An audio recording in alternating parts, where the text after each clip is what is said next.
ಈ ವಿಡಿಯೋ ನೀವು ಕಾಣ್ತಿದ್ರಿ ಅಂದರೆ ನನಗೆ ಗೊತ್ತು ನಿಮಗೆ ಚೀನಾ, ಜಪಾನ್, ಕೊರಿಯಾ, ನೇಪಾಳ್ ಎಲ್ಲ ಒಂದೇ ಸತಿ ತಿರ್ಕೊಂಡು ಬಪ್ಪಷ್ಟು ಬಜೆಟ್ ಇಲ್ಲ ಅಂತ. ಆದರೆ ನೀವು ನಾನು ಹೇಳು ಈ ಒಂದು ಜಾಗಕ್ಕೆ ಬಂದರೆ ಈ ಎಲ್ಲ ದೇಶಗಳಲ್ಲಿಪ್ಪು ಅಟ್ಲೀಸ್ಟ್ ದೇವಸ್ಥಾನಗಳನ್ನಾದರೂ ಈ ಒಂದೇ ಜಾಗದಲ್ಲಿ ಕಣ್ಕೊಂಡು ಬರ್ಲಕ್ಕು.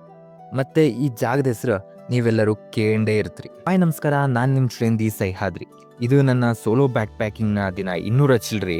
ನಾನೀಗ ಇದ್ದೆ land of temples, Nepal, Lumbini. ನಿಮಗೆಲ್ಲ ಸರಿ ನೆನಪಿಲ್ಲದೆ ಇದ್ರು ಎಲ್ಲೋ ಕೇಂಡಿದೆ ಅನ್ಸುತ್ತೋ ಈ ಜಾಗದ ಹೆಸರು. ಕರೆಕ್ಟ್. ಎಂತಕ್ಕಂದರೆ ಶಾಲೆಯಲ್ಲಿ ಬುದ್ಧನ ಪಾಠ ಮಾಡುವತ್ತಿಗೆ ಬುದ್ಧ ಹುಟ್ಟಿದ ಜಾಗ ಅಂದೇಳಿ 1 ಮಾರ್ಕ್ ತಂದು ಕೊಡ್ತಿದ್ದ ಹೆಸರಿದು. ಈ ಪ್ಲೇಸ್ ಇಪ್ಪದು ನೇಪಾಳನ ಬಿಹಾರ್ ಬಾರ್ಡರ್ ಹತ್ರ. ಬುದ್ಧ ಹುಟ್ಟಿದ ಈ ಜಾಗನ ಒಂದೊಳ್ಳೆ ಉದ್ದೇಶಕ್ಕೋಸ್ಕರ ವರ್ಲ್ಡ್ ಪೀಸ್ ಸೆಂಟರ್ ಅಂತ ಮಾಡಿರು. ಎಕರೆಗಟ್ಟಲೆ ಜಾಗದಲ್ಲಿ ಬೇರೆ ಬೇರೆ ದೇಶದ ವಿವಿಧ ಶೈಲಿಯ ದೇವಸ್ಥಾನಗಳನ್ನ ಅದೇ ದೇಶದವರು ಇಲ್ಲಿ ಬಂದು ಕಟ್ಸಿರು. ಈ ಜಾಗನ್ನ ಪೂರಾ ತಿರುಗಕ್ಕೆ ನಿಮಗೆ 1-2 ದಿನ ಆದ್ರೂ ಪೂರಾ ಬೇಕು. ಇದ್ರ ಮಧ್ಯದಲ್ಲೂ ಒಂದು ಮ್ಯಾನ್ ಮೇಡ್ ಲೇಕ್ ಕೂಡ ಮಾಡಿ ಅದರಲ್ಲೇ ಬೋಟ್ ರೈಡ್ ಕೂಡ ಇಟ್ಟಿದ್ರು. ಇನ್ನು ಭಾರತದ ಶೈಲಿಯ ದೇವಸ್ಥಾನ ಕೂಡ ವರ್ಕ್ ಇನ್ ಪ್ರೋಗ್ರೆಸ್ ಸ್ಟೇಜ್ ಅಲ್ಲಿತ್ತು.